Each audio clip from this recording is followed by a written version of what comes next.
Cheryl is a proud QCC alum who currently teaches in the nursing department. She states that, quote, "My passion is for music and poetry, and I try every chance I get to blend that with nursing." Please welcome CHERYL SPENCER.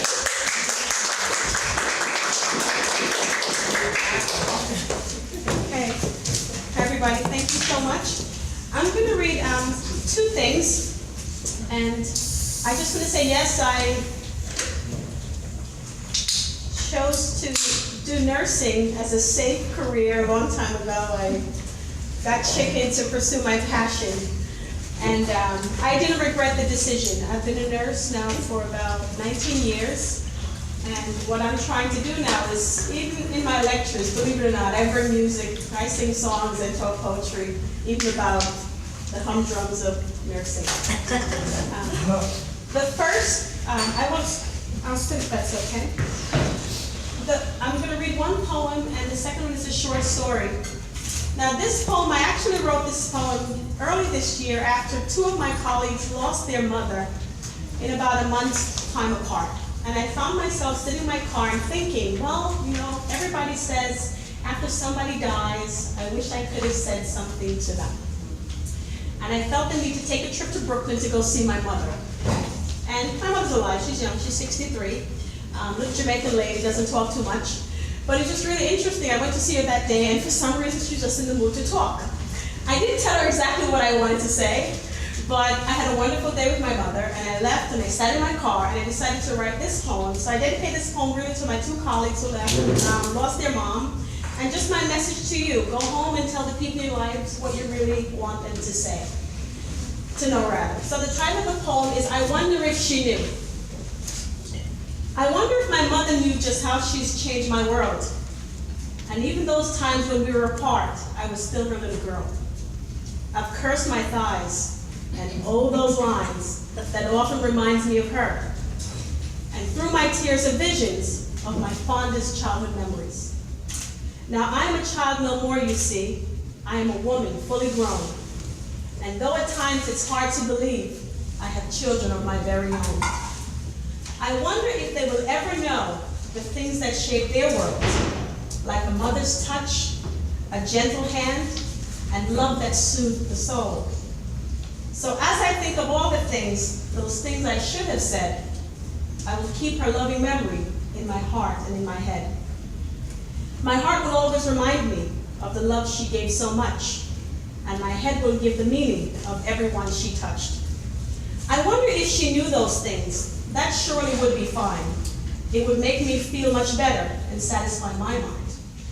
I will miss her in the joyful times when all things shine so bright.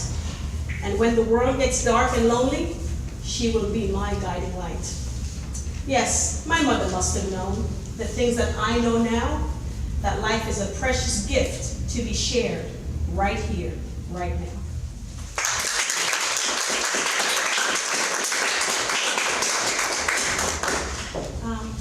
The next one's a little longer. It's, I normally don't write children's stories, but I found myself in a space, and this one came to me, and I'm really proud of it. So it's a story about a little boy, and I'll let you make your judgment.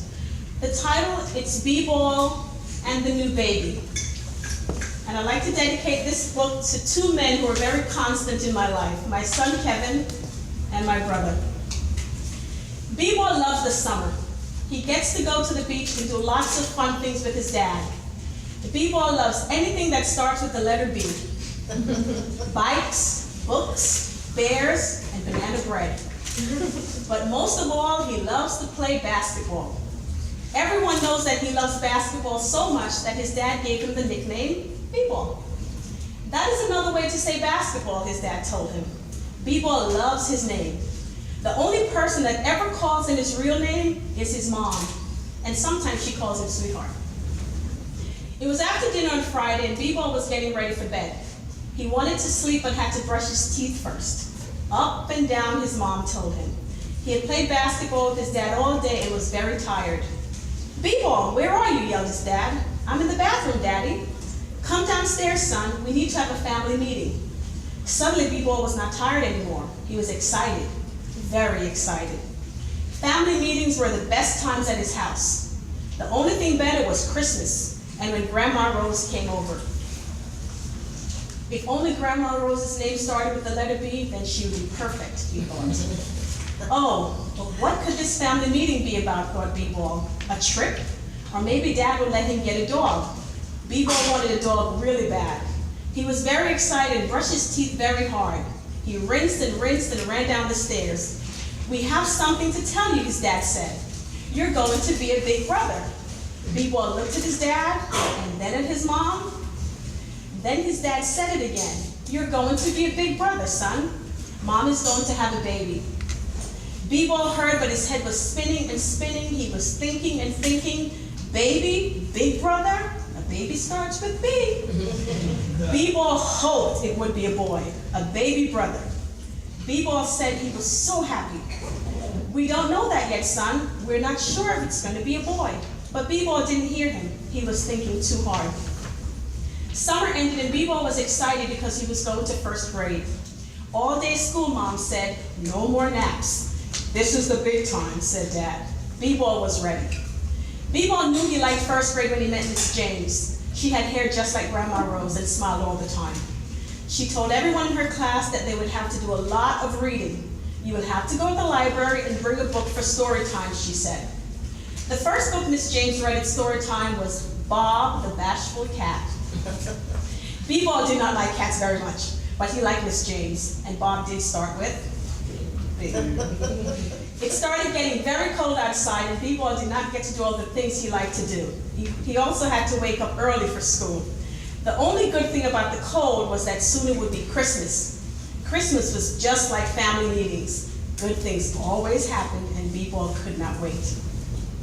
Grandma Rose gave him pajamas that had the letter B all over it and slippers.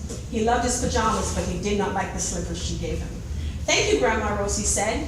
He did not tell her about the slippers. After dinner, his mom read him a story. She liked to read. She told B-Ball the baby would be here in March. March, he thought. January, February, March, April, May? B-Ball couldn't remember all the months, but he knew none of them started with B. B-Ball was thinking a lot of things. He was thinking about his secret Christmas wish, and he was waiting for the right time to tell his mom and dad. Then he had an idea. Maybe he could call a family meeting. His dad always told him that anyone in the family could call a meeting, and he knew just when to do it. Grandma Rose was coming over on Sunday, and she always made the banana bread muffins he liked. Perfect, he thought. I've been thinking about something, said B-Ball. I have a name for the baby. You do? Said his dad. Yes, sir, I do, and I think you're going to like it. Does it start with a B? Said Grandma Rose. She's so smart, he thought. It does. What is it, sweetheart? Asked his mom. Bob. Bob? Asked his dad. Where did you get that name from? From a story Miss James read to us. B-Ball looked at his mom, but she was not smiling. Sweetheart, we don't know if the baby's a boy, she said. We don't have a name yet. You don't like Bob, Mom? Grandma Rose, do you like Bob? It's a nice name, sweetheart. She sounded just like his mom. Then his dad looked at Mom, and B-Ball saw it. She smiled so big that B-Ball could see all her teeth. Sweetheart, if the baby's a boy, we will call him Bob. Yes, yes, yes, B-Ball screamed. This is the best family meeting ever. No, he thought, this is the best day ever. Better than Christmas. He looked at Grandma Rose. He didn't say it, but he knew it was better than her banana bread muffins. Wake up, son, wake up, son. It was his dad shaking him. B-Ball rubbed his eyes and pulled his blanket over his head. I don't want to wake up, said B-Ball. You have to go to stay with Grandma Rose. Mommy's going to the hospital to have the baby. B-Ball jumped up. Can I come, please, Daddy? Can I come? No, son, you have to stay with Grandma Rose. B-Ball sat by the phone. He did not want to eat and it was too cold to go and play. I am too excited to do anything, told Grandma Rose. I just want my baby brother. It could be a girl, she said. Can we call a girl Bob? It won't be a girl. I just know, he said. Grandma Rose smiled. Excuse me, Grandma Rose, I have to go to the bathroom, said B-Ball. He had not been to the bathroom since his dad woke him up so long ago. B-Ball was still in the bathroom when he heard it, the most beautiful sound he had ever heard. The phone was ringing so loud he could hear all the way in the bathroom. I'll get it, he yelled. No, I will get it, young man, and don't forget to wash your hands. That's the nurse in me. Grandma Rose yelled back. B-Ball washed his hands as fast as he could and ran downstairs. Your daddy wants to speak to you. Hi, Daddy. Hello, big brother. Is it Daddy? Is it? Is it a boy? Son, your grandma's going to bring you to the hospital and we're going to have a family meeting. Let's go, Grandma. Daddy says we're going to have a family meeting at the hospital. Hi, Mommy. Hello, sweetheart. There it was, the biggest smile in the whole wide world. Where is the baby, Mommy? The baby's in the nursery. I will be right back. As his mom left the room, she looked back and winked at him. Dad, are we going to have a family meeting now? He asked, as soon as Mommy comes back. Okay, Daddy. Grandma Rose was touching B-Ball's hair. He never liked it very much, but he never told her. But he closed his eyes every time she did it. We can start the family meeting now, he heard his mom say.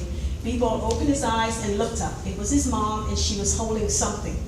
Are you ready? She said. B-Ball wanted to scream yes, but the words just did not come out. Okay then, I will begin, says his mom. Sweetheart, your dad and I would like to introduce you to Bob, your new baby brother. B-Ball stared at his mom, then at his dad, but did not know what to do. He thought, a family meeting at the hospital and a new brother?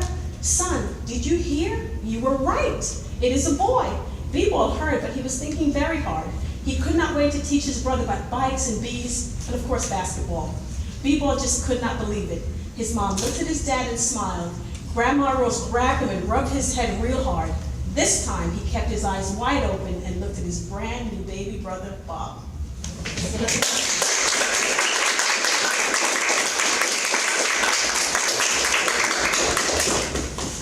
I chose Bob.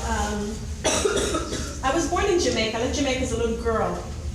And I don't remember it very well, but my mother tells me the story that the first book I read was a book about a little girl who was going to school. My brother's much lighter than me, so as a baby he looked kind of white. And the baby the book was.